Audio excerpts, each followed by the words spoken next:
ඔන්නවා ලස්සන lipstick shades ටිකක් හොය හොය ඉන්නවා නම් මේ වගේ නූඩ් කලර්ස් ඒ වගේම පින්ක් කලර් එකක් එහෙම නැත්නම් රෙඩ් කලර්ස් හොය හොය ඉන්නවා නම් මේ වීඩියෝ එක ඔයාටමයි.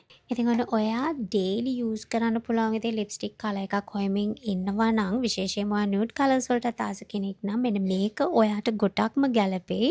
ඒ වගේම තමයි සාමාන්‍යයෙන් ඕනම ඇඳුමකට ගැලපෙන විදිහට අඳින්න පුළුවන් විදිහේ කලර් එකක්. හරිම ලස්සනයි. ඒ වගේම සාමාන්‍යයෙන් සෑහෙන වෙලාවක් මේ ලිප්ස්ටික් එක ඇප්ලයි කරාම තියෙනවා. ඔන්න ඉතින් මේ ලිප් කලර් එක නම් හොඳින්ම ගැලපෙන්නේ පින්ක් ෂේඩ්ස් වලට ආස කරන ඔයාටම තමයි මමත් හරිම ආස කරන විදිහේ කලර් එකක්. ඉතින් මේක Shiseido බ්‍රෑන්ඩ් එකේ තියෙන ලස්සනම පින්ක් ෂේඩ් එකක්.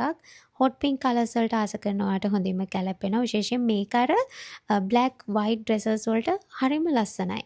මේක නම් මම ළඟදී ගත්ත ලිප්ස්ටික් එකක්. මම මේ ෆස්ට් ටයිම් තමයි මේක try කරන්නෙත්. මේ දවස්වල මම ආසම කරන කලර් එකක් කියන එක කියන්න ඕනේ. ඉතින් මේක Revlon එකේ තියෙන orange එතකොට red mix කලර් එකක්. මේක මම ගොඩාක් හොයපු කලර් එකක්. ඉතින් Revlon එකෙන් තමයි මට මේ කලර් එක හම්බුනේ. මේක crayon එකක්. ඒ වගේම matte finishing එකක් තියෙන. හරිම ලස්සනයි black dresses වලට මෙන්න මේ orange කලර් එක. මෙන්න මේ රෙඩ් කලර් එක මම දැම්මොත් අනිවාර්යෙන් කමෙන්ට් එකක් හරි තියෙනවා මේ ලිප්ස්ටික් කලර් එක මොකක්ද කියලා. ඉතින් ඒ හින්දාමයි මේක පෙන්නුවේ. ඉතින් මේක ඇත්තටම මමත් ඉවර වෙලා තිබිලා ආයි ගෙන්න ගත්තේ.